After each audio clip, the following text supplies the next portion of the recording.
Hi, this is Marcey Rader, your productivity lead at RaderCo. I'm the principal contributor to the Health Powered Productivity podcast, where we give you bite-sized nuggets of knowledge in areas of productivity, health, and clutter that you can implement right away. Looking for ways to support our health powered productivity mission? We welcome donations to our tip jar, linked in the show notes. We encourage you to check out our RaderCo recommendations page on our site, where we list all of our favorite products, services, and apps. We get a little kickback, and you get vetted tools that we use ourselves. Now, on with the show. Are you tired of the endless Zoom meetings? Because I am. Somehow we have forgotten that the phone still exists. And now we are able to actually start, seeing people in person and being outside, even if you are nervous about, being in close contact with someone. Being outside will still allow you to have a meeting. I am a huge fan of walking meetings. They're not just good for your butt, they are good for your brain. Walking meetings increase creativity and collaboration when done with 3 or less people. If we are just walking by ourselves, it helps us to think through problems. It increases our own creativity. And one of those reasons is because when we are moving both sides of our bodies, the neurons start to connect between the right and left hemispheres. We are able to solve a problem that maybe we haven't been able to solve, and it opens up. We hear the left brain, right brain. Well, just exercise and you'll be able to tap into both of those. It takes about 15 minutes for those neurons to go back and forth.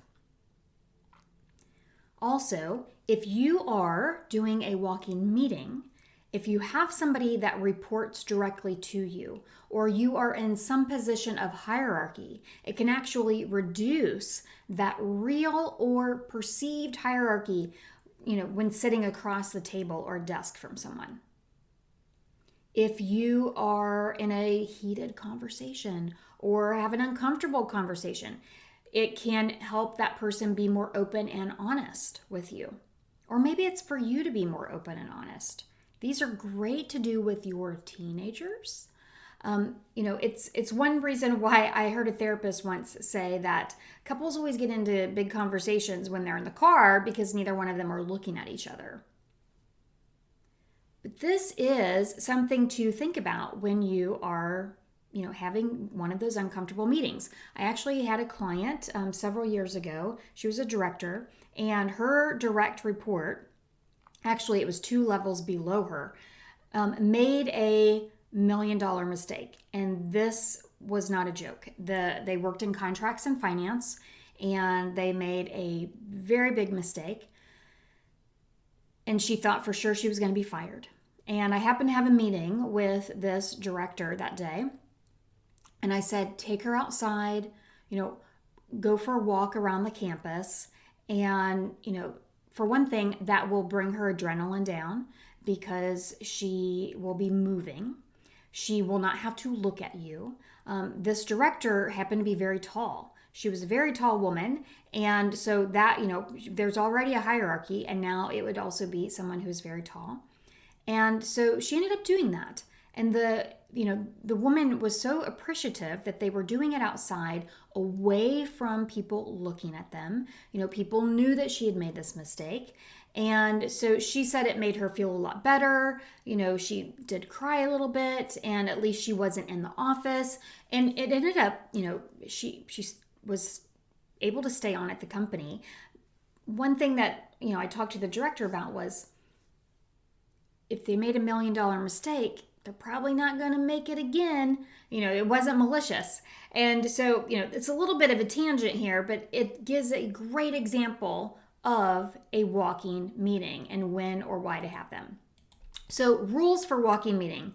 Prep the person first. Let them know that, or ask them, would you like to do this as a walking meeting? I am known locally for doing this, especially when I was in a business network group. I would do a lot of walking meetings.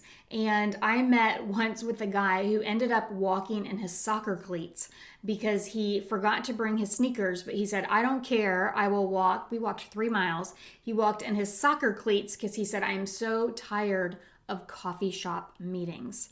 So, you'll want to prep the person so that they are not in a 3-piece suit or 3-inch heels. Know where you are going. I tend to use one of 2 different places. I'll do Umstead State Park, which is an off-road trail, and it's about a 3-mile loop. And then I'll also meet people at our museum, North Carolina Museum of Art, or at a coffee shop called near Meredith College. And that one, either one of those I can do as a loop or as an out and back, so that it is easy for me to turn around and that way I can look at time. I gave this workshop once, and a client of mine that was there said that he contacted me about a month later, and he said, yeah, Marcey, I did this walking meeting thing, and believe it or not, I got lost. We ended up spending an hour and a half, 2 hours together, and we will never talk to each other again because we realized we just really don't like each other. So I think that you should always know where you're going. You want to walk at the slowest person's pace. This is not a power walk unless you have decided that ahead of time. Like my friend Amanda Che, amazing team specialist for RaderCo, we walk fast. And my friend Beth and I, we meet once a month. We've done it for years, and we walk fast. But we both know that, and it is a workout. If you are on a greenway, don't take up the entire greenway, especially if there are more than 2 of you.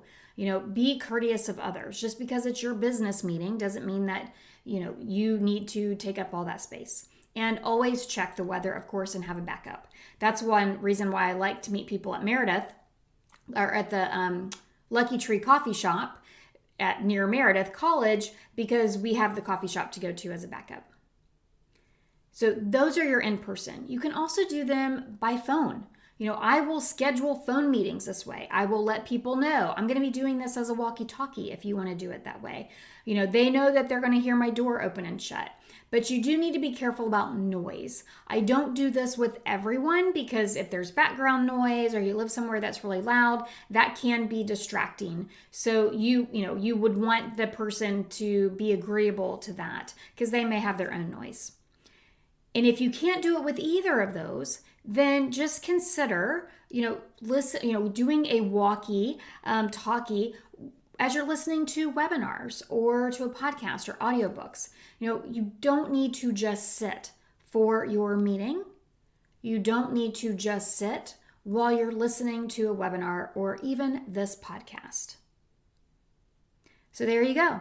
That's how to have a walking meeting, or what I like to call a walkie-talkie.